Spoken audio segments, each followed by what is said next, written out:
Hello dear students.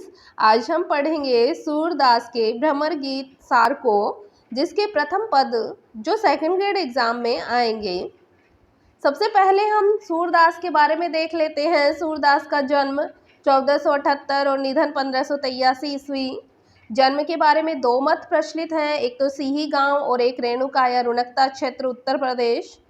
Sihi गांव दिल्ली को मानने वाले नगेंद्र थे, गणपति चंद्र गुप्त थे, जबकि रुणकता को आचार्य रामचंद्र शुक्ल, हजारी प्रसाद द्विवेदी और श्याम सुंदर दास ने माना है। सूरदास के गुरु का नाम वल्लभाचार्य था। वल्लभाचार्य से पहली भेंट भी इनकी गऊ घाट पर हुई थी और वल्लभाचार्य के पुत्र का नाम विठलनाथ था और विठलनाथ ने सूरदास को पुष्टि मार्ग का जहाज कहा था। सूरदास को खंजन नयन, भावाधिपति, वात्सल्य व श्रृंगार रस का श्रेष्ठ कवि माना जाता है। पुष्टि मार्ग का मेरुदंड भी कहा जाता है। सूरदास का जब निधन हुआ तब विठलनाथ ने कहा था, पुष्टि मार्ग को जहाँ जात है सो जाको कछु लेना हो सो लेई। शुक्ल ने सूरदास को वात्सल्य रस का सम्राट, जीवनोत्सव का कवि भी कहा है। सूरदास की प्रमुखतया तीन रचनाएं हैं, सूर सागर, सूर सारावली और साहित्य लहरी। सबसे जो प्रसिद्ध रचना है वो सूर सागर ही है। सूर सागर में कुल 12 स्कंद हैं। सबसे बड़ा स्कंद माना जाता है 10वां स्कंद। ये वात्सल्य रस को बहुत ही सुंदर तरीके से इन्होंने लिखा है। इनकी भाषा थी ब्रज भाषा। हिंदी में भ्रमर गीत परंपरा के प्रवर्तक भी सूरदास ही माने जाते हैं। जब वल्लभाचार्य से इनकी भेंट हुई तब उससे पहले दास्य भाव की भक्ति किया करते थे। श्री कृष्ण का दास मानते थे स्वयं को, जबकि वल्लभाचार्य से मिलन के पश्चात इनकी भक्ति सख्य भाव की हो गई थी। अब हम पढ़ते हैं, आगे देखें। इसके लेखक सूरदास हैं। अभिप्राय इस ग्रंथ में भ्रमर को रस लोलुप पुरुष के प्रतीक के रूप में स्वीकार किया गया है। रस लोलुप यानी रस में डूबा हुआ पुरुष। जिस प्रकार एक भ्रमर कली कली के रस का पान करने के लिए गुनगुनाता हुआ उड़ता फिरता है, उसी प्रकार रस लोलुप पुरुष भी नव यौवनाओं के साथ रत्य आनंद के लिए लालायित रहते हैं। लाज और मर्यादा के बंधन में बंधी हुई भारतीय नारी अपने आक्रोश तथा एमर्श को सीधे पुरुष पर अभिव्यक्त नहीं करके भ्रमर को माध्यम बनाकर पुरुष को उलाहना देती है। तो यहाँ पर भ्रमर को माध्यम बनाएंगे गोपियाँ और भ्रमर होगा उद्धव। परंपरा थी भक्ति गीत का स्रोत श्रीमद् भागवत पुराण है कि भ्रमर गीत का स्रोत इन्होंने कहाँ से लिया? श्रीमद् भागवत पुराण से। भागवत के 10वें स्कंद के 46वें व 47वें अध्यायों में भ्रमर गीत प्रसंग आया है कि श्रीमद् भागवत के 10वें स्कंद के 46वें और 47वें अध्याय में भ्रमर का प्रसंग आया था। उसी परंपरा के आधार पर सूरदास ने भ्रमर गीत की रचना कर दी। जो ये भ्रमर गीत है, इसके काव्य का स्वरूप कैसा है? तो ये एक मुक्तक काव्य है। इसकी भाषा ब्रज भाषा है। गुण, माधुर्य और ओज और प्रसाद तीनों ही गुणों का समुचित प्रयोग किया गया है। सबसे पहले हम इनकी जो व्याख्या, जो इनका पहला पद है वो देखते हैं। उद्धव के प्रति श्री कृष्ण के वचन कि श्री कृष्ण हैं वो उद्धव को क्या कह रहे हैं? उनको भेज रहे हैं कि तुम जाओ और गोपियों को समझा कर आओ। तुम गोकुल चले जाओ और गोपियों को समझा कर आओ, क्योंकि वो मेरे प्रेम में पड़ी हुई हैं। श्री कृष्ण स्वयं मथुरा में हैं और उद्धव अपने सखा को भेज रहे हैं। उद्धव को बहुत अहंकार है कि मैं योग साधना का बहुत अच्छे से उपदेश दे सकता हूँ, मैं बहुत बड़ा ज्ञानी हूँ। तब श्री कृष्ण भेजते हैं उद्धव को। तो देखें, राग इसकी बिलावल राग में गाया गया है। तब ही उपंग सुत आय गए, सखा सखा कछु अंतर नाही, भरी भरी अंक लय। अति सुंदर तन श्याम सरी को देखत हरि पछताने, ऐसे को वैसी बुद्धि होती ब्रज पठवे तब आने। या आगे रस काव्य प्रकाशे जोग बचन प्रगटावे, सूर्य ज्ञान दृढ़ जाके हृदय जुवतिन जोग सिखावे। तो देखें, तब ही उपंग सुत आए गए कि श्री कृष्ण कह रहे हैं कि तब ही यानी तभी, उपंग सुत यानी कि उद्धव आ गए। सूरदास कहते हैं कि जब कृष्ण ब्रज की यादों में खोए हुए थे तभी क्या होता है, उपंसुत यानी उद्धव उनके पास आ जाते हैं। सखा सखा कछु अंतर नाही, भरी भरी अंक लय। सखा सखा यानी उपंसुत में, उद्धव में और श्री कृष्ण में कुछ भी अंतर नहीं है, भरी भरी अंक लाए, और दोनों एक दूसरे को अंक में भरने लगे, यानी कि प्रेम पूर्वक दोनों गले मिलने लगे। अति सुंदर तन श्याम सरीखो, देखत हरि पछताने। अति सुंदर तन कि बहुत सुंदर शरीर, श्याम सरीखो यानी श्री कृष्ण के समान ही सुंदर शरीर को, देखत हरि पछताने, हरि ने श्री कृष्ण ने देखा और वो पछताने लगे, पछतावा करने लगे कि श्री कृष्ण ने श्याम के समान ही सुंदर अंगों वाले उद्धव को देखा, तो श्री कृष्ण पछताने लगे। और क्या कहते हैं, क्यों पछताने लगे वो देखें। ऐसे को वैसी बुद्धि होती, ब्रज पठवे तब आने। ऐसे को वैसी बुद्धि होती कि यदि उद्धव की बुद्धि भी उसी प्रकार की होती, वैसी यानी कैसी, प्रेम से संबंधित बुद्धि होती, कि ऐसे सुंदर शरीर वाले उद्धव को भी अगर प्रेम भावना के अनुकूल बुद्धि होती तो कितना अच्छा होता। ब्रज पठवे तब आने, पठवे यानी होता है भेजना, कि तब उनको ब्रज भेजकर कितना अच्छा लगता। या आगे रस काव्य प्रकाशे जोग बचन प्रगटावे। या आगे कि इनके आगे रस काव्य प्रकाशे जोग बचन प्रगटावे। तो श्री कृष्ण कहते हैं कि आगे यानी किसके आगे, उद्धव के आगे जब रस काव्य प्रकाश की बातें की जाती है, रस की प्रेम की बातें की जाती है, तब उद्धव क्या करते हैं, जोग यानी योग के वचनों को प्रगटावे यानी प्रकट करने लग जाते हैं। जब श्री कृष्ण इनके सामने, उद्धव के सामने प्रेम और रस की बातें करते हैं तो उद्धव जी योग की चर्चा करने लग जाते हैं। सूर्य ज्ञान दृढ़ या के हृदय, युवतनी जुवतनी जोग सिखावे।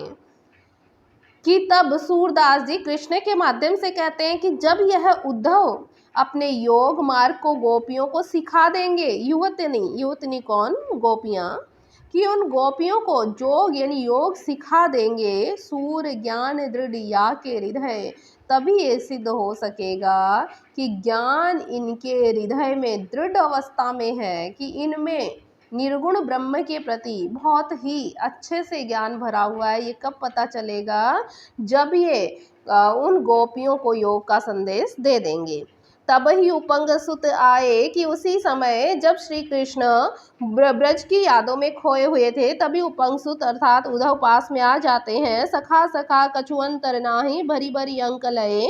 कि सखा सखा यानी उन दोनों सखाओं में कोई अंतर नहीं है और दोनों एक दूसरे के प्रेम पूर्वक गले मिलते हैं। अति सुंदर तन श्याम सरीखो, देखत हरि पछताने। श्याम के समान सुंदर अंगों वाले उद्धव को देखकर श्री कृष्ण पछताने लगते हैं और कहते हैं मन में, ऐसी को वैसी बुद्धि होती, ब्रज पठवे तब आने।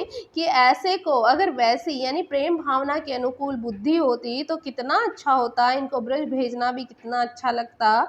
या आगे रस काव्य प्रकाशे जोग बचन प्रगटावे। लेकिन जब इन उद्धव के समक्ष प्रेम रस की बातें की जाती है तो ये योग की चर्चा करने लग जाते हैं। सूर्य ज्ञान दृढ़िया के हृदय जुवतनी जोग सिखावे। सूरदास कहते हैं कि श्री कृष्ण के माध्यम से कि जब यह उद्धव अपने योग मार्ग को गोपियों को सिखा देंगे, तभी यह सिद्ध हो सकेगा कि इनके मन में योग और निर्गुण ब्रह्म के प्रति ज्ञान की कितनी आस्था है, कितने भाव हैं।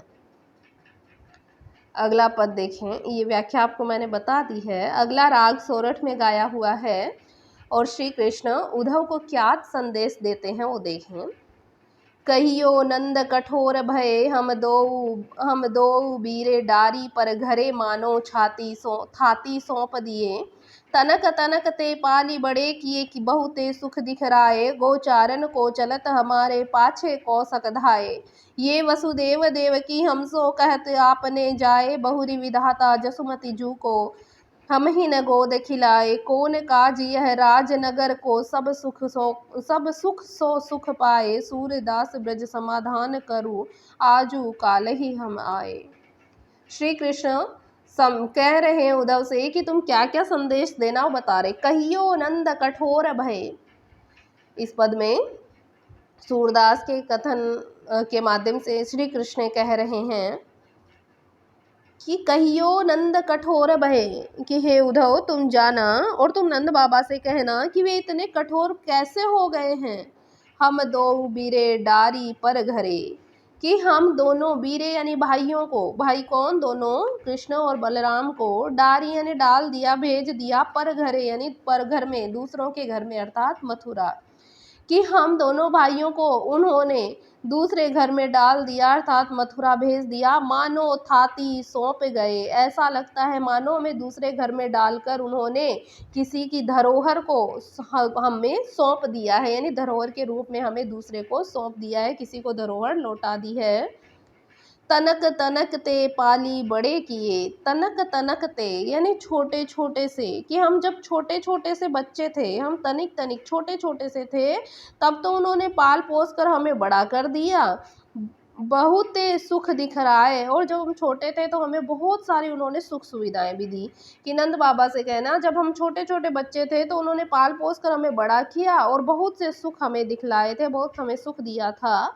गोचारण को चलत हमारे पाछे कौसक धाये, कि जब हम गोचारण को जाते थे, जब हम गायें चराने के लिए जाते थे, हमारे पाछे कौसक धाये, तो वो हमारे पीछे पीछे गायें चराने के लिए जाने पर कौसक यानी कौस भरधाए यानी दौड़ते रहते थे। जब हम गाय चराने के लिए जाते थे तो स्नेह भाव के कारण कोस भर तक वो हमारे पीछे पीछे दौड़े आते थे। ये वसुदेव देवकी हम सो कहते अपने जाए, कि यहाँ मथुरा में आने के पश्चात वसुदेव और देवकी, कि वासुदेव और देवकी हैं वो हमसे कहते हैं आपने जाए, कि अपने जाए यानी कि उन्होंने हमें जन्म दिया है अर्थात हमें अपना पुत्र बताते हैं। कि यहाँ मथुरा में आने पर वासुदेव और देवकी हमें अपना पुत्र बता रहे हैं। वो कहते हैं कि हमने उनको जन्म दिया था अर्थात वसुदेव और देवकी हमारे माता पिता हैं।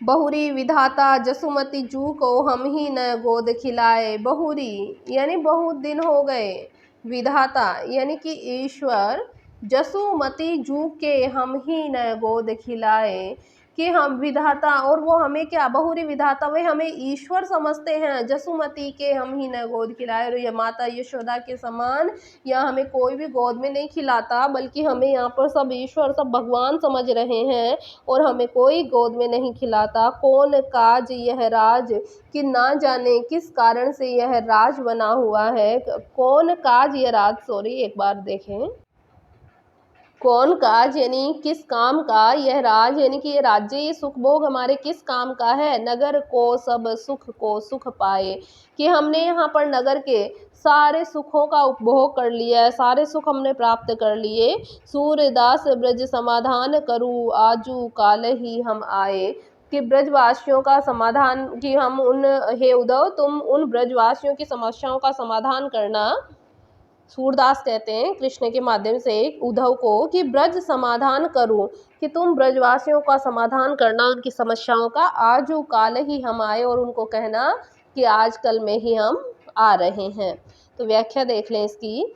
प्रस्तुत पद में कवि सूरदास अपने कथन को आगे बढ़ाते हुए कहते हैं कि ब्रज में जाते उद्धव को कृष्ण पुनः कहते हैं कि हे उद्धव तुम नंद बाबा से कहना कि वे इतने कठोर कैसे हो गए।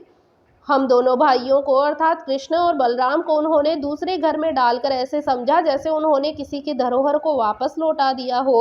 हम नन्हे नन्हे बालकों को छोड़कर हम नन्हे नन्हे बालकों को उन्होंने पाल पोस कर बड़ा किया था। हमें बहुत सी सुख सुविधाएं प्रदान की थी। जब हम गाय चराने जाते थे तो वे स्नेह भाव के कारण कोस भर तक हमारे पीछे पीछे चले आते थे। यहाँ मथुरा में वसुदेव और देवकी हमसे कहते हैं कि हम उनके जाए पुत्र हैं। ये हमें विधाता और ब्रह्म समझते हैं और हमसे कहते हैं कि माता यशोदा ने हमें गोद में नहीं खिलाया है। श्री कृष्ण आगे कहते हैं कि हमने इस मथुरा नगरी में सब प्रकार के सुखों का उपभोग कर लिया है, परंतु ये सुख उस सुख के बराबर नहीं कर उस सुख की बराबरी नहीं कर सकते जो हमें कहाँ मिला था, गोकुल में मिला था, ब्रज में मिला था। सूरदास जी कृष्ण के माध्यम से कहते हैं कि हे उद्धव तुम उन ब्रजवासियों की समस्याओं का समाधान करना और उन्हें आश्वासन देना कि हम आजकल में ही आ रहे हैं। अगला पद राग सारंग में लिखा गया है। और क्या लिखा है, पहले करी परिणाम नंद सो समाचार सब दीजो, और वहाँ बस भानु गोप सो जाम सकल सुधि लीजो, श्री दामा आदिक सब ग्वालन मेरे हुतो भेटियो, सुख संदेश सुनाए हमारो गोपनी को दुख मेटियो, मंत्री एक बन बसत हमारो ताही मिले सचुपाइयो, सावधान हुए मेरे हुतो ताही माथ नवाइयो, सुंदर परम किशोर बप क्रम चंचल नयन विशाल, कर मुरली सिर मोर पंख पीताम्बर उर बनमाल, पहले करी परिणाम नंद सो। अब श्री कृष्ण उद्धव से कह रहे हैं कि हे उद्धव, तुम जब जाओ तो सबसे पहले तो जाकर नंद से प्रणाम कहना। तुम सर्वप्रथम जाते ही क्या करना, नंद को प्रणाम करके उन्हें कहना समाचार सब दीजो, नंद को प्रणाम करके उन्हें मेरे सारे समाचार दे देना। और वहाँ बस भानु गोप सो जाम सकल सुधि लीजो, और उसके पश्चात वृषभानु यानी राधा के पिता के पास जाकर उनकी सारी सकल यानी सारी सुधि लीजो यानी सारी सुधि ले लेना, सारे समाचार उनके ले लेना। श्री दाम आदिक सब ग्वालन मेरे हुते भेटियो, श्री दाम यानी कि श्री दामा अर्थात सुदामा, श्री दामा आदि ग्वाल बालों से मेरी तरफ से तुम सबसे गले मिलना, भेटियो यानी उन सबसे तुम गले मिलना।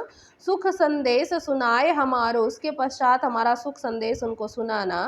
गोपनी को दुख मेटियो, और उनके गोपियों के जो भी दुख हैं उनको मिटाना। मंत्री एक बन बसत हमारो ताही मिले सचुपाइयो, मंत्री एक वन बसत कि तुम जब वहाँ वर्ष में जाओगे तो वन में मेरा एक मंत्री मिलेगा। मंत्री यहाँ पर मित्र के लिए, और मित्र कौन है, उनकी राधा के लिए आया है। तो तुम जब वन में जाओगे तो तुम्हें मेरी एक मित्र अर्थात राधा मिलेगी। हमारो ताही मिले सचुपाइयो, तुम उनसे मिलकर सच्चाई का मालूम करना, यानी तुम उनसे मिलना और सच्चाई का पता लगाना। सावधान हुए मेरे हु तो ताही माथ नवाइयो, सावधान हवे यानी सावधान होते हुए, सावधान होकर, मेरे हु तो यानी मेरी तरफ से, ताही माथ नवाइयो उनको माथा नवाना अर्थात उनको प्रणाम कर देना। सुंदर परम किशोर बप क्रम चंचल नयन विशाल, इसके आगे कृष्ण बताते हैं कि उस मंत्री यानी मेरे मित्र के बारे में अर्थात राधा के बारे में क्या कहते हैं कि सुंदर परम कि वह बहुत सुंदर है, किशोर बपक्रम यानी उनकी आयु है, वो किशोरावस्था है। चंचल नयन विशाल, और उनके नेत्र हैं वो चंचल और विशाल है। कर मुरली सिर मोर पंख पीताम्बर उर बनमाल, कि उनके हाथ में कर मुरली, कर यानी हाथों में उनके मुरली है, सिर मोर पंख और उनके सिर पर मोर पंख है, पीताम्बर उर बनमाल, और उनके पीताम्बर यानी उनके वस्त्र हैं वो पीताम्बर हैं, और वक्ष स्थल पर उन्होंने वनमाला को सुशोभित कर रखा है। उर यानी हृदय पर, वक्ष पर। जनी डरियो तुम सघन बनन में ब्रज देवी रखवार, जनी यानी मत, डरियो यानी डरना, तुम यानी तुम, सघन वन में यानी कि उस घने वन में, तुम गहन वन में किसी से मत डरना, क्योंकि वन में ब्रज देवी रखवार, क्योंकि वन में वृंदावन में ब्रज देवी है जो सबकी रक्षा करती रहती है। वृंदावन सो बसत निरंतर कबहू न होत नियार, वृंदावन सो बसत, और वह वृंदावन में ही बसत यानी बसती है अर्थात वृंदावन में ही रहती है। निरंतर यानी वो लगातार वृंदावन में ही रह रही है। कबहू न होत निहार, वह वृंदावन से ब्रज देवी कभी भी अलग नहीं होती है। तो ध्यान रखना, वृंदावन से कौन अलग नहीं होती है, तो ब्रज देवी। उद्धव प्रति सब कही श्याम जू अपने मन की प्रति, अपने मन की प्रीति, कि इस प्रकार कृष्ण ने अपने मन की सभी प्रेमपूर्ण बातें उद्धव को कह दी। सूरदास कृपा कर पठे सहे सफल ब्रज रीति, सूरदास जी कहते हैं कि यह ब्रज रीति सभी प्रकार से सफल हो। सूरदास कहते हैं कि तुम पर कृपा हो और अब तुम उनको भेज दिया, पठिया ने उनको भेज दिया और ये कहा कि अब तुम सभी प्रकार से सफल हो, ऐसा करते हुए उनको भेज दिया गया। तो इसका देखें व्याख्या। प्रस्तुत पद में कवि सूरदास जी कहते हैं कि भगवान कृष्ण अपने परम मित्र उद्धव को ब्रज भेज रहे हैं तथा उद्धव को बतला रहे हैं कि किससे क्या संदेश कहना है। भगवान कृष्ण उद्धव से कहते हैं कि हे उद्धव, तुम सबसे पहले नंद बाबा को प्रणाम करके उन्हें मेरे सारे समाचार देना। उसके बाद वृषभानु यानी कि राधा के पिता के पास जाकर उनकी सारी खैर खबर प्राप्त करना। इसके पश्चात श्री दामा आदि ग्वाल बालों से मेरी तरफ से गले मिलना तथा हमारी कुशलता का समाचार सुनाकर सभी गोपियों के दुख को मिटाना। वहाँ ब्रज के वन में मेरा एक मंत्री, कुछ ग्रंथों में मंत्री के स्थान पर मित्र शब्द भी हमें मिलता है, वो मंत्री रहता है तथा उससे तब तुम उससे मिलकर सच्चाई को मालूम करना तथा बड़ी ही सावधानी से मेरी ओर से तुम उसे प्रणाम कहना। इसके आगे कृष्ण अपने उस मंत्री यानी उस मित्र का वर्णन करते हुए बताते हैं कि मेरा वह मंत्री बड़ा ही सुंदर है, किशोरावस्था वाला है, नयन चंचल और विशाल है, हाथ में मुरली है, सिर पर मोर पंख है, पीत वस्त्र धारण किए हुए हैं, वक्ष स्थल हृदय पर उन्होंने वनमाला को सुशोभित किया है। तुम उस गहन वन में किसी से मत डरना, क्योंकि वहां ब्रज देवी सबकी रक्षा करने वाली है। वह ब्रज देवी सदैव उसी वृंदावन में निवास करती है, कभी भी ब्रज से अलग नहीं हुई। इस प्रकार कृष्ण ने अपने मन की सारी प्रेम पूर्ण बातों को उद्धव से कहकर उसे ब्रज की ओर भेज दिया। सूरदास जी कहते हैं कि यह ब्रज रीति सभी प्रकार से सफल हो। इसके पश्चात आती है राग सारंग। राग सारंग में अगला पद देखें। हरि गोकुल की प्रीति चलाई, सुनहु उपंग सुत मोही न बिसरत ब्रजवासी सुखदाई। ये चित होत जाऊं मैं अब ही, यहाँ नहीं मन लागत। गोप सुग्वाल गाय बन चारत, अति दुख पायो त्यागत। कह माखन चोरी, कह जसुमती पूत जेब करि पेन, पूत जेब करि प्रेम। सूर श्याम के बचन सहित, सुनी व्याप्त आपन नेम। हरि गोकुल की प्रीति चलाई, तो कृष्ण हैं वो कृष्ण गोकुल की प्रेम चर्चा को उद्धव के सामने छेड़ देते हैं। हरि यानी कृष्ण गोकुल की प्रेम की चर्चा को चलाते हैं। सुनहु उपंग सुत मोहिन, बिसरत ब्रजवासी सुखदाई। कृष्ण उद्धव से क्या कहते हैं कि हे उद्धव, ये उपंग सुत तुम सुनो, मोही न बिसरत, कि मैंने अभी तक भी ब्रजवासियों को नहीं भुलाया है, कि मैं मेरे से ब्रजवासी हैं और ब्रजवासी भुलाए भी नहीं, भुलाए जा रहे हैं और वो मुझे सुखदायी यानी अच्छे भी लगते हैं, सुख देने वाले लगते हैं। ये चित होत जाऊं मैं अब ही, कि मेरा मन तो कर रहा है कि मैं अभी यहाँ से चले जाऊं, सुखदाता ब्रजवासियों के पास मैं अभी यहाँ से चला जाऊं, मेरा मन कर रहा है कि मैं अभी गोकुल चला जाऊं। यहाँ नहीं मन लागत, कि मेरा मन यहाँ पर बिल्कुल भी नहीं लगता है। गोप सुग्वाल गाय बन चारत, अति दुख पायो त्यागत, कि मैंने गोकुल में गोप ग्वालों के साथ वन में गायें चराते हुए असीम सुख को प्राप्त किया था और उनको छोड़ते हुए मुझे बहुत दुख हुआ था, कि जब मैं यहाँ आया तो उन्हें छोड़ने पर मुझे बहुत दुख हुआ था। जब मैं गायों को चराता था, ग्वालों के साथ में वन में रहता था तो मुझे बहुत अच्छा लगता था, और जब मैं उनको छोड़कर यहाँ आया तो मुझे बहुत दुख मिला था। कह माखन चोरी, कि वह मक्खन चोरी का सुख मुझे और कहाँ मिलेगा। कह जसुमती पूत जेब केरी प्रेम, और कहाँ मुझे माता यशोदा की प्रेम भरी पुकार अब सुनने को मिलेगी, कि जैसा पुत्र को प्रेम किया जाता है और जैसे पुत्र को पूत जेब कि बेटा तुम जीम लो, खाना खा लो, ऐसी आवाज़ मुझे अब कहाँ मिलेगी। सूर श्याम के बचन सहित, सुनी व्याप्त आपन नेम। सूरदास जी कहते हैं कि भगवान कृष्ण के इन प्रेम वचनों को सुनने के बाद उद्धव अपने योग मार्ग में ही लीन रहे। श्याम के वचन सहित सुनी, कि श्री श्याम यानी कृष्ण के वचनों को, प्रेम के वचनों को सुनकर व्यापत अपना नेम, की जो उद्धव हैं वो तो अपने ही नियम में, अपने ही योग मार्ग में लीन रहे, अर्थात वो श्री कृष्ण की तरफ बिल्कुल भी ध्यान नहीं दे रहे थे। इसके पश्चात अगला देखें। जदुपति लख्यो ते ही मुस्कात, कहत हम मन रही जोई सोई भई यह बात। बचन प्रगट करन लागे, प्रेम कथा चलाए। सुनहु उधव मोहि ब्रज की सुधि नहीं बिसराय। रेनी सोवत चलत जागत लगत नहीं मन आन। नंद जसुमति नारी नर ब्रज जहाँ मेरो प्राण। कहत हरि सुनि उपंग सुत यह कहत हो रस रीति। सूर चित ते टरती नाही राधिका की प्रीति। जदुपति लख्यो तही मुस्कान, कि जदुपति यानी यदुपति कौन है? श्री कृष्ण। कि श्री कृष्ण ने देखा, लख्यो यानी देखा, ते ही मुस्कान, श्री कृष्ण ने उद्धव को देखा और वो मुस्कुराने लगे। कहत हम मन रही जोई सोई वही बात। और उद्धव के बारे में श्री कृष्ण अपने मन ही मन क्या सोचते हैं? हम मन रही जोई सोई यह बात, कि हमने उद्धव के बारे में मन में जैसा सोचा था वैसा सच ही निकला। कि हमने मन में सोचा था कि ये तो योग संदेश में ही बावरे हो रखे हैं, तो जो हमने सोचा था वो सही निकला। बचन प्रगट करन लागे प्रेम कथा चलाए। फिर भी कृष्ण अपनी गोकुल की प्रेम कथा को उनके समक्ष प्रकट करने लग गए। सुनहु उद्धव मोहि ब्रज की सुधि नहीं बिसराय। और वो उद्धव से कहते हैं कि हे उद्धव सुनो, मुझसे अब ब्रज की यादें बिसराई नहीं जा रही, भुलाई नहीं जा रही। रेनी सोवत, की रात को सोने पर चलत जागत लगत नहीं मन आन, कि रात को सोने पर चलते जागते मेरा मन अन्यत्र कहीं भी नहीं लगता है। नंद जसुमति नारी नर ब्रज जहाँ मेरो प्राण, कि जहाँ नंद बाबा, माता यशोदा और ब्रज के नर नारी रहते हैं, मेरे प्राण तो वहीं उलझे हुए हैं।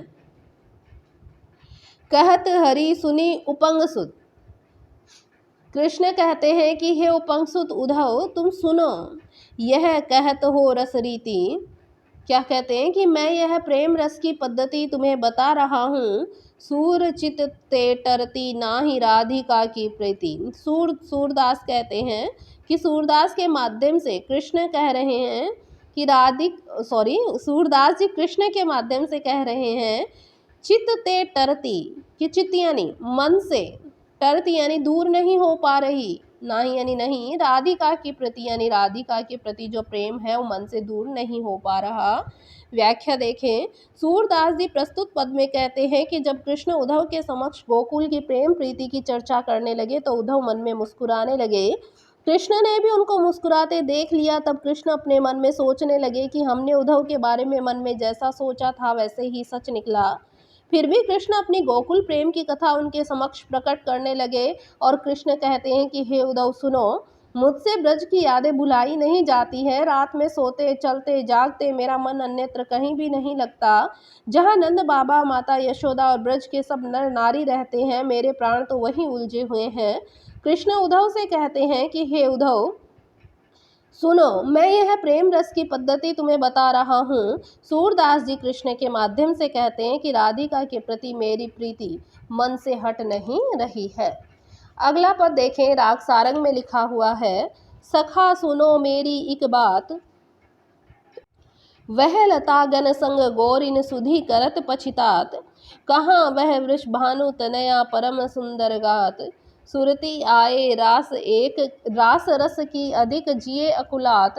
सदा हित यह रहत नाही सकल मिथ्या जात। सूर प्रभु यह सुनो मोसो एक ही सो नाथ।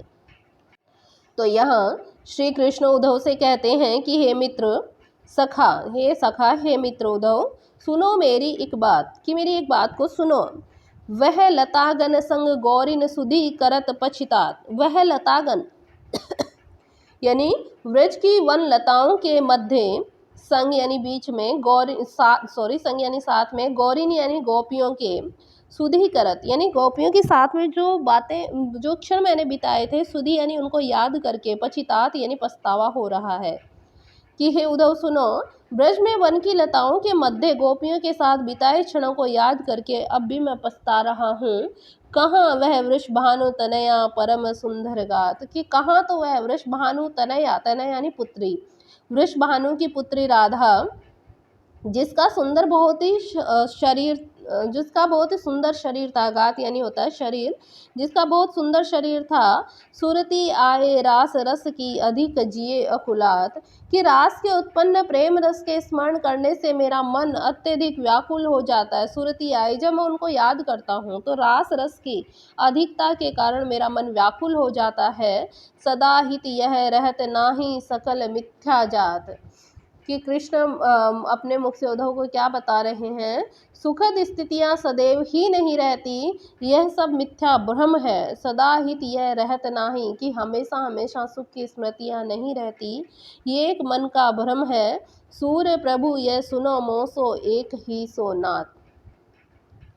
सूरदास जी उद्धव के माध्यम से कहते हैं कि हे कृष्ण, मुझसे एक बात सुनो, एकमात्र ब्रह्म की सत्ता ही शाश्वत है, अतः तुम्हें उसी से संबंध रखना चाहिए। नाथ यानी नाता या संबंध। सूरदास कहते हैं कि हे प्रभु, हे श्री कृष्ण, सुनो, मो सो एक ही सो नाथ, कि हम सब एक ही हैं, एक ही पार ब्रह्म परमेश्वर की संतान हैं, ब्रह्म की सत्ता ही शाश्वत है, इसलिए हमें उससे ही नाता और संबंध रखना चाहिए। व्याख्या देके प्रस्तुत पद में कृष्ण उद्धव से कहते हैं कि हे मित्र, मेरी एक बात को सुनो। ब्रज में वन की लताओं के बीच गोपियों के साथ बिताए क्षणों को याद करके मैं पछतावा करता रहता हूँ। वृषभानु की पुत्री राधा जैसा सुंदर शरीर और कहाँ है। रास के उत्पन्न प्रेम रस के स्मरण करके मेरा मन अत्यधिक व्याकुल होता है।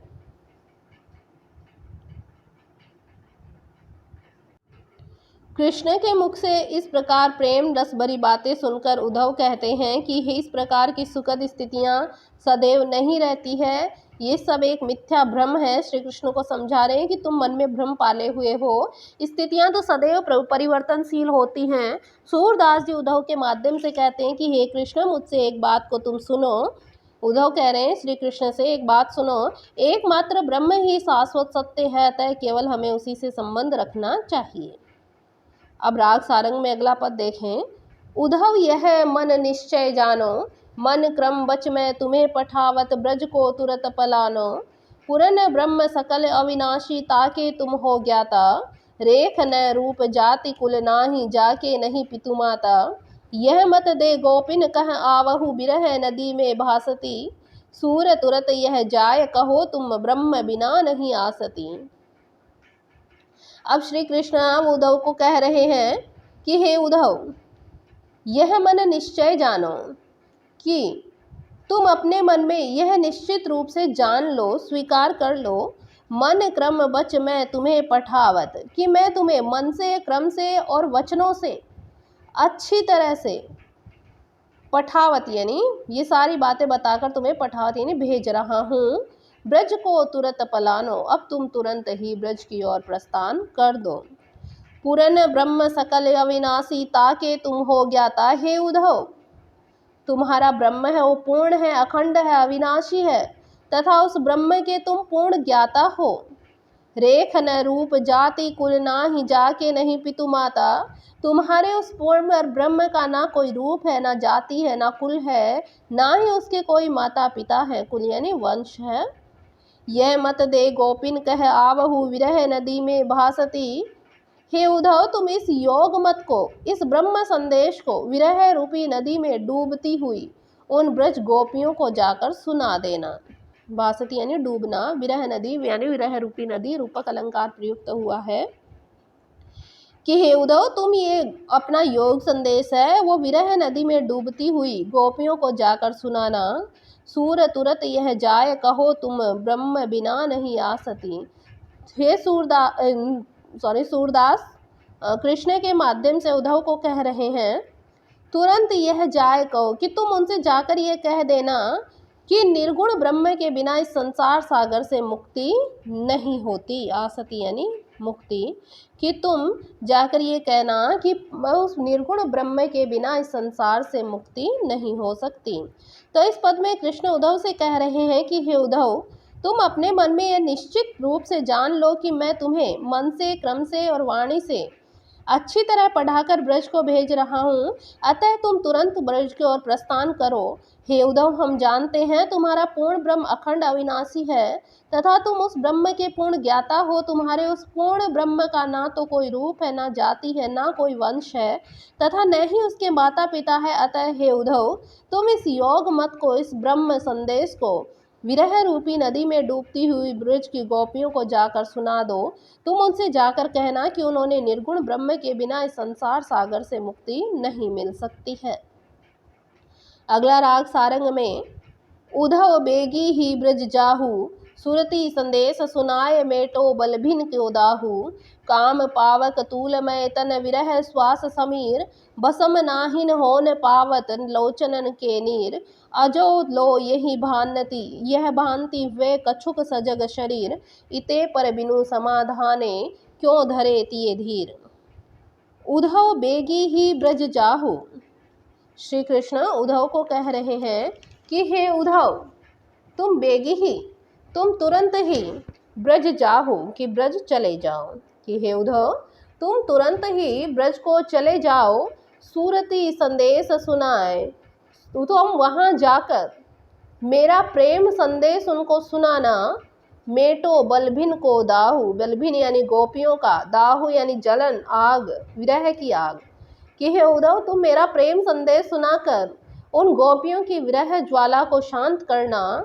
काम पावक तूलमय तन, काम पावक यानी विरह की अग्नि के कारण, तूलमय तन यानी वो विरह के कारण पतली हो गई है, तो रुई के समान उनका, तूलमय यानी रुई के समान उनका शरीर हो गया है।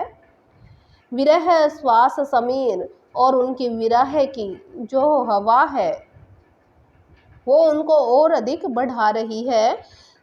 तो यहाँ पर कृष्ण उद्धव को कह रहे हैं कि विरह जनित कामाग्नि से उनका रुई के समान कोमल शरीर इसलिए भस्म नहीं होता, भस्म नाही होन, कि भस्म क्यों नहीं हो रहा, भस्म नाइन भस्म नहीं होता।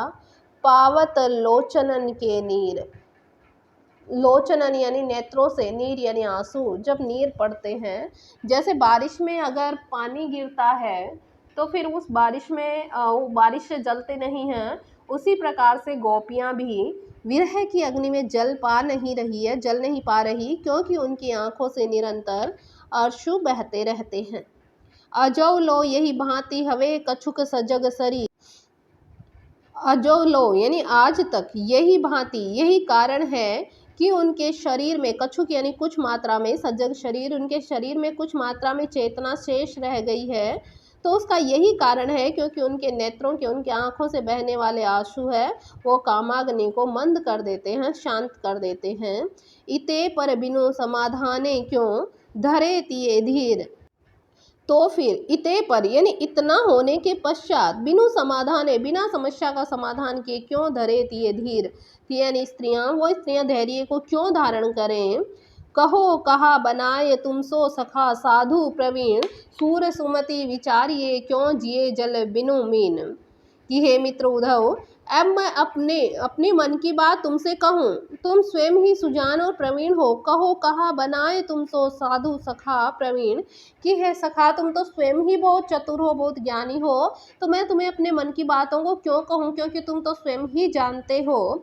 सूर सुमति विचारिये, सूरदास जी कृष्ण के माध्यम से कहते हैं कि हे उद्धव तुम ही सुमति यानी अपनी सुबुद्धि से विचार करो, क्यों जिए जल बिनु मीन, कि तुम ही बताओ कि बिना जल के मछलियां जीवित कैसे रहेंगी, अर्थात श्री कृष्ण के प्रेम के बिना वो गोपियां कैसे जीवित रहेंगी। तो प्रस्तुत पद में कृष्ण उद्धव से कह रहे हैं कि हे उद्धव तुम जल्दी से ब्रज को जाओ और वहां पर प्यारी गोपियों को मेरा प्रेम संदेश सुनाकर उनके विरह की ज्वाला को शांत कर दो। विरह जनित कामाग्नि से उनका रुई के समान कोमल शरीर इसलिए भस्म नहीं हो रहा क्योंकि उनकी आंखों से बहने वाले आंसू उस कामाग्नि को मंद कर देते हैं, और यही कारण है कि आज तक भी उनके शरीर में चेतना शेष है। फिर बिना आश्वासन, बिना समाधान के वे ऐसी विषम परिस्थिति में धैर्य क्यों धारण करे, कैसे धैर्य धारण करे। हे मित्र उद्धव, अब मैं तुम्हें अपनी मन की बातों को क्या कहूँ, तुम तो स्वयं ही सुजान और प्रवीण हो। सूरदास जी कृष्ण के माध्यम से कहते हैं कि हे उद्धव तुम ही अपनी सुबुद्धि से विचार करो कि बिना जल के भी मछली कैसे जीवित रह सकती है। अर्थात मेरे बिना गोपियाँ कैसे सुखी रह सकती है, ये तुम्हें स्वयं विचार करो। अगला पद राग सारंग में लिखा हुआ है, पथिक संदेशो कहियो जाय। पथिक यानी उद्धव को श्री कृष्ण ही कह रहे हैं कि हे पथिक, हे राहगीर उद्धव, तुम जाकर ये संदेशा कहना, आवेंगे हम दोनों भैया मैया जानी अकुलाय, कि हम दोनों भाई, कौन, बलराम और श्री कृष्ण आएंगे, हम दोनों भाई ब्रज को जरूर आएंगे।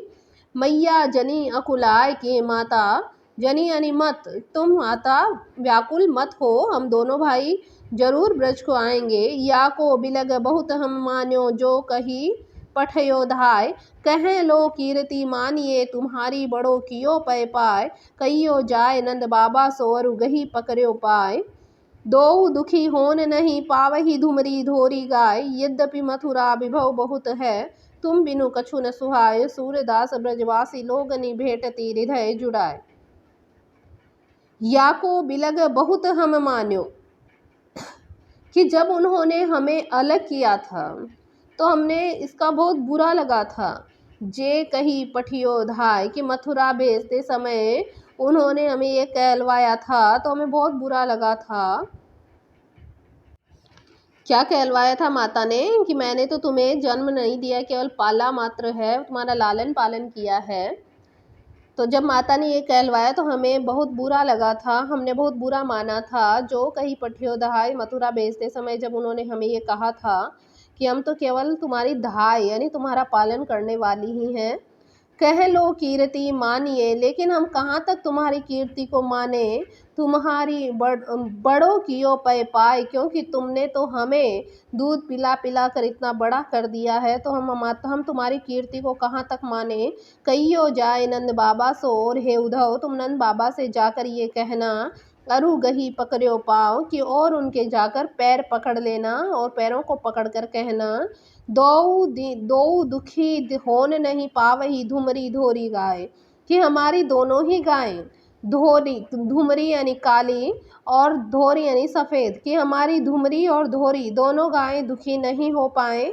तुम उन्हें यह कहना कि उन दोनों को दुख मत देना। यद्यपि मथुरा विभव बहुत है, कि यद्यपि मथुरा में वैभव तो बहुत है, तुम बिनु कछु न सुहाय, लेकिन हे नंद बाबा, आपके बिना यहाँ पर हमें कुछ भी अच्छा नहीं लगता है। सूरदास ब्रजवासी लोगनि भेटत हृदय जुड़ाए। सूरदास जी कृष्ण के माध्यम से कहते हैं कि ब्रजवासियों से गले मिलते हुए मुझे परम शीतलता का अनुभव होता है। तो प्रस्तुत पद में कृष्ण उद्धव से कहते हैं कि हे राहगीर उद्धव, तुम ब्रज जाकर माता यशोदा से यह संदेश कहना कि हम दोनों भाई ब्रज जाएंगे। हे माता, तुम व्याकुल मत हो। माता यशोदा ने जो यह संदेश कहलवाया कि हम उनके पालन करने वाली दासी मात्र हैं, तो हमें इससे बहुत दुख हुआ था। हे माता, हम तुम्हारी कीर्ति को कहाँ तक माने, जो आपने अपना दूध पिलाकर हमें बड़ा किया था। हे उद्धव, तुम नंद बाबा के पास जाकर उनके पैर पकड़कर कहना कि दोनों काली और धोरी दोनों गायों को दुखी नहीं हो पाए, ऐसा तुम उनकी रक्षा करना। यद्यपि यहाँ मथुरा में बहुत अधिक वैभव है, लेकिन आपके बिना यह वैभव हमें बिल्कुल भी अच्छा नहीं लगता। सूरदास जी कृष्ण के माध्यम से कहते हैं कि ब्रजवासियों से गले मिलते समय हमें बहुत शीतलता का अनुभव होता है।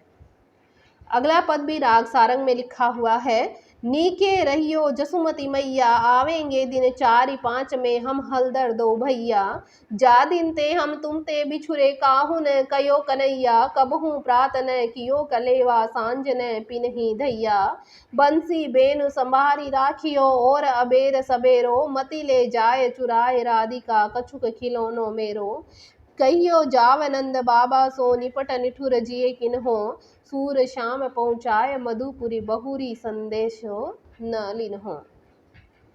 नीके रहियो जसुमती मैया। अब कृष्ण उद्धव से कह रहे हैं कि हे उद्धव, तुम माता यशोदा से कहना कि वे नीके रहें, यानी वो अच्छी तरह रहें, वो अच्छे से रहें। आवेंगे दिन 4-5 में हम हलदर दो भैया, कि मैं और बलराम दोनों भाई 4-5 दिन में ही आ जाएंगे। जा दिन ते हम तुम ते बिछुरे, कि जिस दिन से हम मैया हम तुमसे बिछुड़े हैं, काहू न कयो कन्हैया, कि उस दिन के बाद हमें किसी ने कन्हैया कहकर नहीं पुकारा।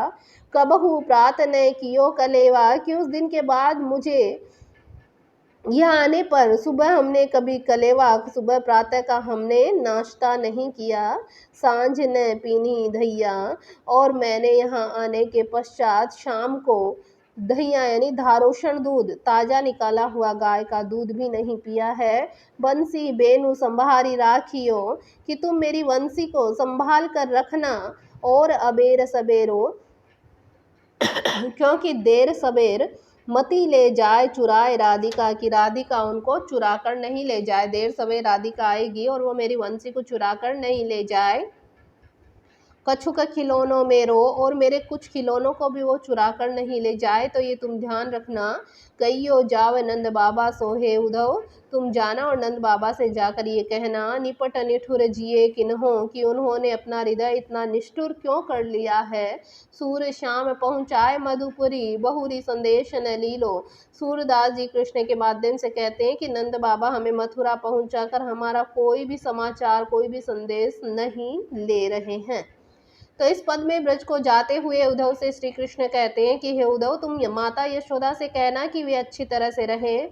मैं और बलराम भैया 2-4 दिन में आ जाएंगे। हे माता, जिस दिन मैं तुमसे बिछुड़ा हूँ उस दिन के बाद मुझे किसी ने भी कन्हैया नहीं कहा। मैंने यहाँ किसी भी दिन सुबह कलेवा नहीं किया, नहीं तो शाम को गाय का धारोषण दूध पिया है। हे माता, तुम मेरी बंसी को संभाल के रखना, कहीं राधा मौका पाकर मेरी बंसी और खिलौनों को चुरा कर नहीं ले जाए। हे उद्धव, तू नंद बाबा से जाकर कहना कि उन्होंने अपना हृदय निष्ठुर कर लिया है। सूरदास जी कृष्ण के माध्यम से कहते हैं कि नंद बाबा ने हमें मथुरा पहुंचाकर हमारा कोई समाचार नहीं लिया।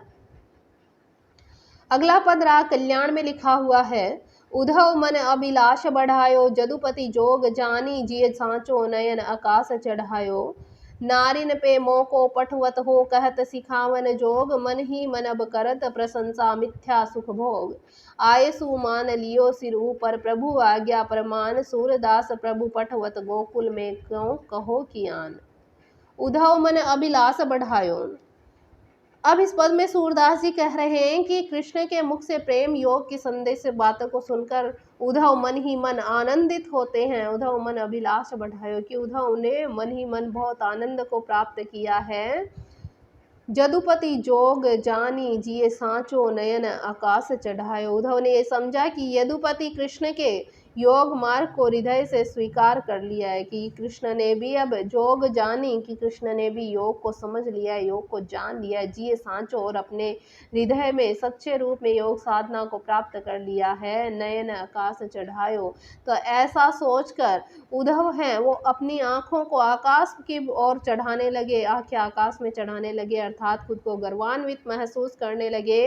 नारिन पे मोह को पठवत हो, कहत सिखावन जोग। और अब उद्धव मनी मन सोच रहे हैं कि वो स्वयं योग मार्ग के प्रशंसक हैं, अपने आप को गर्वान्वित महसूस कर रहे हैं और मन में सोच रहे हैं कि अब यदुपति नारिन पे मोह को पठवत, कि अब नारी यानी कि नारियों के पास अर्थात गोपियों के पास, ब्रज की गोपियों के पास मुझे योग संदेश देने के लिए भेज रहे हैं। कहत सिखावन जोग, योग सिखाने के लिए मुझे भेज रहे हैं, अर्थात कृष्ण अब इस सांसारिक सुखों को झूठा मानने लग गए हैं और योग मार्ग के प्रशंसक बन गए, अर्थात योग मार्ग को इन्होंने अपना लिया है। इस वजह से मुझे गौरकुल की गोपियों के पास भेजा जा रहा है।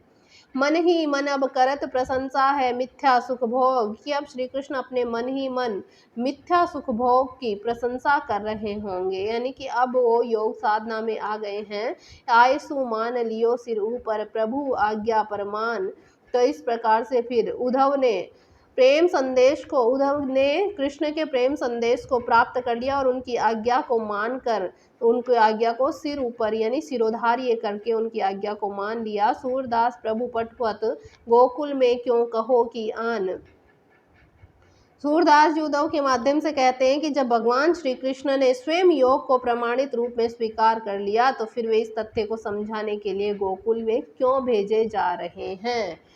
कि अब सूरदास सोच रहे हैं कि अब मुझे गोकुल क्यों भेजा जा रहा है, क्योंकि श्री कृष्ण ने तो स्वयं ने योग साधना के उपदेश को ग्रहण कर ही लिया है।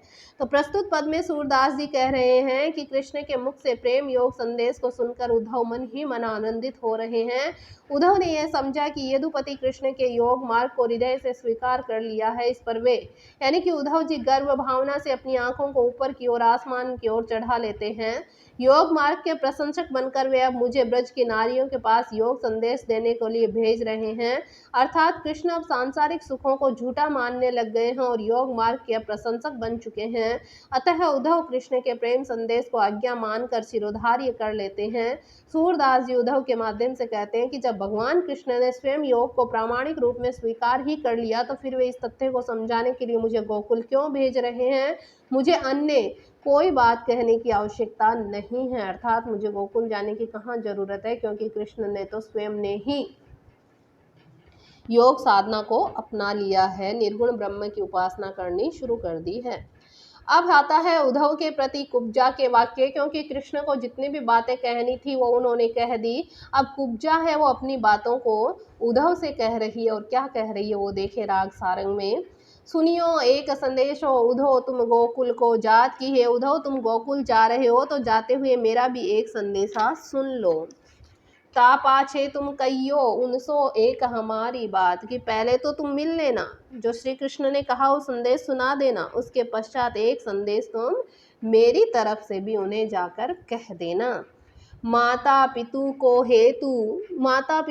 हेतु जानी के कान है मधुपरी आए, कि तुम जाकर क्या कहना कि अपने माता पिता के हित यानी माता पिता के प्रेम को जानकर ही श्री कृष्ण है और मधुपुरी यानी कि मथुरा आए हैं, कि अपने माता पिता के प्रेम के वसुभीत होकर देवकी और वासुदेव के प्रेम के कारण ही श्री कृष्ण मथुरा आए हैं।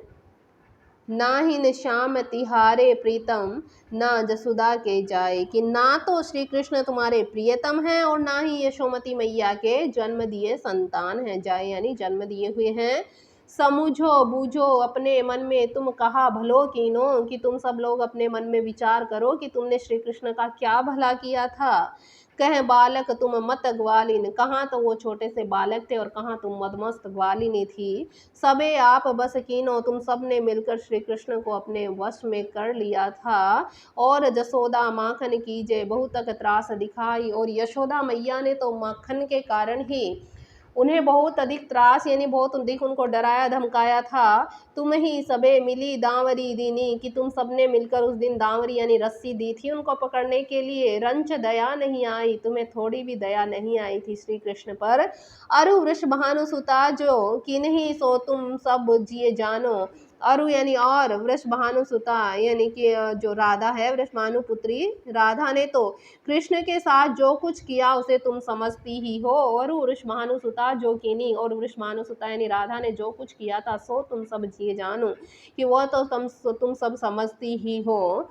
या ही लाज तजी ब्रज मोहन अब काहे दुख मानो, कि इसी लज्जा इसी के कारण तो श्री कृष्ण ने ब्रज को त्याग दिया था। मोहन ने श्री कृष्ण ने इसी कारण तो ब्रज को त्याग दिया था। तजी यानी त्याग दिया, लज्जा यानी लज्जा के कारण ब्रज यानी ब्रज को, मोहन यानी श्री कृष्ण ने इसी कारण तो ब्रज को श्री कृष्ण ने त्याग दिया था। अब काहे दुख मानो, तो अब तुम किस बात का दुख को अनुभव करते हो। सूरदास यह सुनी बातें श्याम रहे सिरनाई, सूरदास कहते हैं ये सब बातें जब श्री कृष्ण कुब्जा के मुंह से सुनते हैं तो अपने सिर को नवा लेते हैं, झुका लेते हैं। इत कुब्जा उत प्रेम ग्वालिनी, के यहाँ तो एक तरफ तो कुब्जा का प्रेम है और दूसरी तरफ ब्रज के ग्वालिनी गोपियाँ कहती हैं, गोपियों का प्रेम है। कहत न कछु बनियाई, कि अब कृष्ण से कुछ भी कहते नहीं बन रहा, कि एक तरफ तो ग्वालिनों का प्रेम है और एक तरफ कुब्जा का प्रेम है। प्रस्तुत पद में गोकुल में संदेश ले जाते समय उद्धव से कुब्जा रानी कहती है कि हे उद्धव तुम गोकुल को जा रहे हो तो मेरा भी एक संदेश सुनते जाओ। जब तुम कृष्ण का संदेश सुना दो उसके बाद मेरे भी एक संदेश उससे कहना, और कहना कि अपने माता पिता का हित जानकर ही कृष्ण मथुरा आए हैं। ये जो कृष्ण ना तो तुम्हारे प्रियतम हैं और ना ही ये यशोदा की संतान हैं, तुम सब लोग अपने मन में विचार करो कि तुमने कृष्ण के साथ क्या क्या भला किया था। कहाँ तो वे बालक कृष्ण हो और कहाँ तुम मतवाली गोपियां थी। तुम सबने मिलकर कृष्ण को अपने वश में कर लिया था। यशोदा ने तो माखन के लिए कृष्ण को बहुत अधिक डराया धमकाया था। तुम सबने मिलकर कृष्ण को रस्सी से बांध दिया था, जिससे तुम्हें थोड़ी बहुत भी दया नहीं आई। वृषभानु पुत्री राधा ने तो कृष्ण के साथ जो कुछ भी किया उसे तुम ही समझो। इसी लज्जा के कारण, यानी इसी राधा के कृत्य के कारण कृष्ण ने ब्रज का त्याग कर दिया था। अतः अब तुम दुख का अनुभव क्यों करते हो। सूरदास जी कहते हैं कि कुब्जा के मुख से ये बातें सुनकर कृष्ण अपना सिर खुजलाने लगते हैं अर्थात सिर को झुका लेते हैं। यह एक और तो कुब्जा रानी का प्रेम है और दूसरी ओर ब्रज की गोपियों का प्रेम है। कृष्ण से कुछ भी कहते नहीं बन रहा। इसके पश्चात अब उद्धव पहुंच जाते हैं ब्रज को और क्या कहते हैं देखें। ब्रज पहुंचते हैं तो क्या होता है, उद्धव का ब्रज में आगमन कैसे होता है। को आवत है तन श्याम, वैसे ही पट वैसे ही रथ बैठनी वैसे ही उर्दाम, जैसी होती उठी तैसे ही दोरी, छाड़ी सकल ग्रह काम, रोम पुलक गद गद भई तिहि छनम सोची अंग अभिराम। इतनी कहत आए गए उधो रही ठगी तिहि धाम, सूरदास प्रभु यहाँ क्यों आवे बंधे कुब्जा रस श्याम। अब उद्धव हैं वो उद्धव पहुंच जाते हैं ब्रज की ओर। ब्रज की ओर जाते हैं तो उन्हें देखकर गोपियां आपस में बातें कर रही हैं। को आवत है तन श्याम, कि देखो कोई श्याम शरीर वाला ब्रज की ओर आ रहा है। वैसे ही पट वैसे ही रथ बैठनी वैसे ही उर्दाम, कि वैसे ही यानी कृष्ण के जैसे, वैसे यानी कृष्ण के जैसे, पट यानी कृष्ण के जैसे ही वस्त्र हैं, वैसे ही रथ बैठनी और वैसे ही वो रथ में बैठे हुए हैं। जैसे श्री कृष्ण बैठते थे उन्हीं की तरह रथ में बैठे हुए, वैसे ही उर्दाम और उन्हीं की तरह गले में उनके वैजंती माला है। जैसी हुती उठी तैसे ही दोरी, छाड़ी सकल ग्रह काम। जैसी हुती कि गोपियों ने जब ये देखा तो वो जैसी अवस्था में थी वैसे ही उठ खड़ी हुई और दौड़ पड़ी, छाड़ी सकल गृह काम और उन्होंने घर के सारे कार्य को छोड़ दिया। रोम पुलक गदगद भई, उनके रोम रोम पुलकित होने लगे और वो गदगद हो गई यानी खुश खुश हो गई। उन्होंने सोचा कि श्री कृष्ण आ चुके हैं। ती क्षण सोची अंग अभिराम, और उनके कि उसी क्षण वो देखती हैं कि ये कृष्ण नहीं हैं तो उनके अंग अभिराम ले लेते हैं, यानी कि वो एक जगह स्थिर रह जाती हैं। इतनी कहत आए गए उधो, इतनी वो आपस में बातें ही कर रही थी कि उधव आ जाते हैं तो वो ठगी थी ठाम, जिस स्थान पर थी वहीं की वहीं ठगी सी रह जाती हैं। सूरदास प्रभु यहाँ क्यों आवे बंधे कुब्जा रस श्याम। अब वो गोपियाँ एक दूसरे से कह रही हैं, सूरदास कहते हैं कि कृष्ण को नहीं पाकर गोपियां कृष्ण को उलाहना देती हुई कहते हैं वे यहाँ क्यों आएंगे, वे तो कुब्जा के प्रेम रस में बंधे हुए हैं। इस पद में सूरदास जी कहते हैं कि जब कृष्ण का संदेश लेकर उद्धव ब्रज की ओर जाते हैं तो उन्हें देखकर गोपियां आपस में बातें करती हैं कि श्याम शरीर वाला ब्रज की ओर आ रहा है। उनके वस्त्र वैसे ही हैं जैसे श्री कृष्ण के वस्त्र हुआ करते थे तथा उसी तरह से वो रथ में बैठे हुए हैं और गले में उसी प्रकार की माला धारण कर रखी है। गोपियां उनको देखकर जैसी थी उसी अवस्था में सब कार्य को छोड़कर उस ओर दौड़ पड़ी। वे उस श्याम वर्णी पुरुष को देखकर मन ही मन गदगद हो गई तथा उनका रोम रोम पुलकित हो गया। इसी समय उद्धव वहां पहुंच जाते हैं। तब कृष्ण को नहीं पाकर वे गोपियां ठगी सी एक स्थान पर खड़ी रह जाती हैं। सूरदास कहते हैं कि कृष्ण को नहीं पाकर वे गोपियां कृष्ण को उलाहना देती हुई कहती हैं वे यहाँ क्यों आएंगे, वे तो वहाँ कुब्जा के प्रेम रस में बंधे हुए हैं। इस पद में भ्रांतिमान अलंकार का प्रयोग हुआ है। अगले पद में राग मलार को लिया गया है कोई वैसे वैसोई अनुहारी, मधुबन में इत आवत सखीरी, चितो तू नयन निहारी, माथे मुकुट मनोहर कुंडल पीत बसन रुचिकारी, रथ पर बैठी कहत सारथी, सो ब्रज तन बाह पसारी, जानती नाहिन पहचानती हो मनु, बीते जुगचारी, सूरदास स्वामी के बिछरे जैसे मीन बिनुवारी। है कोई वैसे वैसोई अनुहारी, तो जब उद्धव आ रहे हैं तो एक सखी दूसरी सखी से कहती है, दूसरी गोपी से कहती है कोई वैसे वैसोई अनुहारी, कि कोई वैसा ही अर्थात कोई श्री कृष्ण के जैसा ही है और वैसी आकृति और छवि वाला है। मधुबन में इत आवती सखीरी, कि वो मधुबन की ओर यानी इधर ही हमारी तरफ ही वो आ रहा है। चितो तू नयन निहारी, कि एक बार तू अपनी उस तरफ अपनी नेत्रों को, अपनी चित्त को देख करके देख तो सही, अपनी चितवन को उधर कर तो सही, और अपने नेत्रों से निहार कर देख कि हमारे ब्रज की ओर कोई आ रहा है, जो स्वयं श्री कृष्ण की छवि वाला ही है। माथे मुकुट, उसके माथे पर मुकुट है। मनोहर कुंडल, कानों में उसके सुंदर कुंडल है। पीत बसन, और उसके वस्त्र पीले रंग के रुचिकारी यानी सुंदर है। उसके माथे पर मुकुट है, सुंदर कुंडल है, पीले वस्त्र, पीले सुंदर वस्त्र उन्होंने अपने शरीर पर धारण कर रखे हैं। रथ पर बैठी कहत सारथी, सो ब्रज तन बाह पसारी। रथ पर श्री कृष्ण के समान ही बैठे हुए हैं और अपने सारथी से कह रहे हैं ब्रज तन बाह पसारी, ब्रज की ओर इशारा कर रहे हैं और अपने बाहों को फैलाकर ब्रज की ओर आने का संदेश दे रहे हैं। जानती नाहिन पहचानती हो, मनु बीते जुगचारी। गोपी कह रही है कि जानती नाहिन, कि मैं इसे जान तो नहीं रही हूँ, पहचानती हूँ, लेकिन मुझे लगता है कि बहुत समय पहले मैंने कहीं देखा तो मैं इनको पहचान रही हूँ। मनु बीते जुगचारी, यानी कि बहुत समय पहले ऐसा लग रहा है जैसे मैं इनको कभी देखा था। सूरदास स्वामी के बिछड़े जैसे मीन बिनवारी। सूरदास कहते हैं गोपियों की स्थिति ऐसी हो रही है जैसे जल के बिना मछली की स्थिति हो जाती है।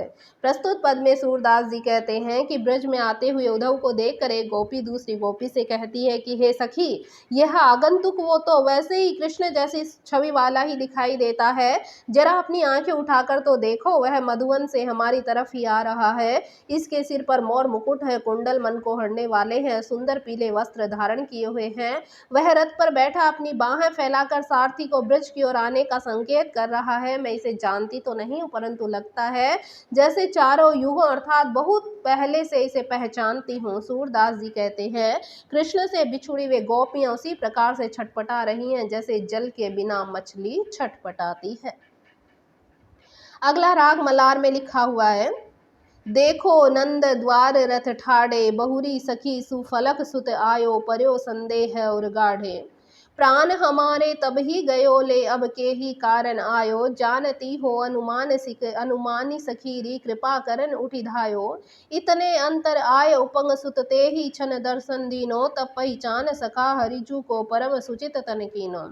तब प्रणाम कियो अति रुचि, सो और सब ही कर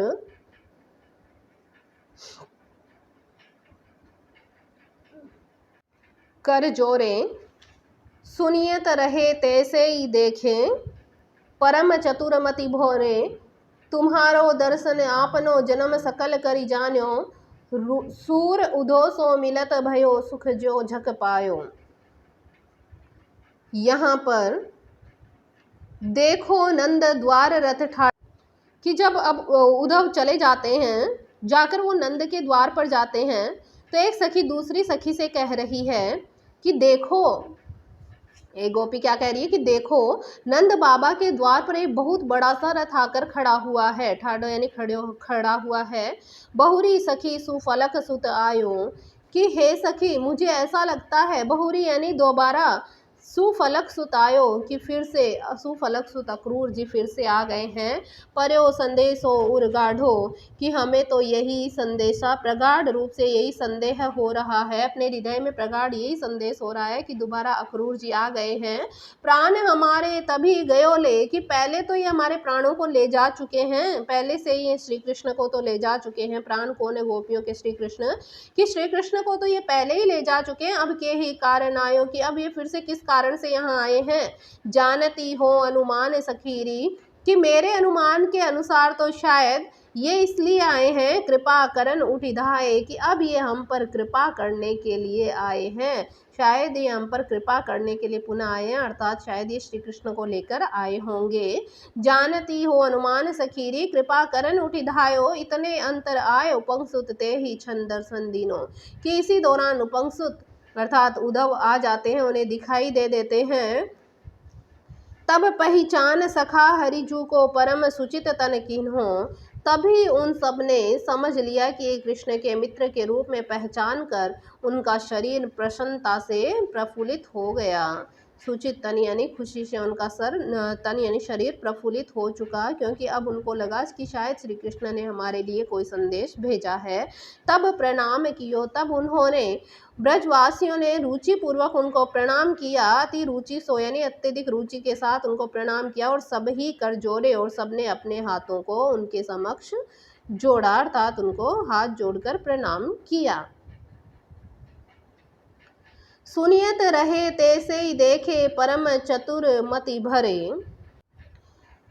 और फिर गोपियाँ उद्धव से कह रही हैं कि हे उद्धव, सुनियत रहे कि हमने तो आपके बारे में ये सुना है कि परम चतुर, कि तुम बहुत ही ज़्यादा चतुर हो, मति भोरे, लेकिन तुम मति से बड़े भोले हो, बुद्धि के बड़े भोले हो, हमने तो ये आपके बारे में सुना है।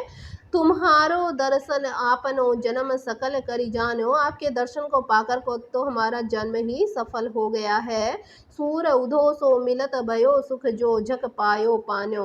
सूरदास जी कहते हैं उद्धव के दर्शन पाकर उन गोपियों को उसी प्रकार सुख प्राप्त हो रहा था जिस प्रकार से मछली को पानी मिल जाने पर सुख प्राप्त होता है, वैसा ही सुख गोपियों को उद्धव को देखकर हो रहा है, क्योंकि उन्हें लग रहा है कि हमारे लिए यहाँ पर ये श्री कृष्ण का संदेश लेकर आए हैं। व्याख्या देख लें। जब उद्धव ब्रिज में पहुंच जाते हैं तब एक गोपी दूसरी गोपी से कहती है कि हे सखी देखो, नंद बाबा के द्वार पर एक बहुत बड़ा रथ खड़ा हुआ है। मेरे मन में तो यह प्रगाढ़ संदेह हो रहा है कि शायद सुफलक सुतक्रूर जी फिर आ गए हैं। पहले तो ये प्राण हमारे श्री कृष्ण को यहाँ से मथुरा ले गए, अब फिर किस कारण से आए हैं? मेरे अनुमान के अनुसार इस बार वे शायद हम पर कृपा करने के लिए दौड़े दौड़े आए हैं।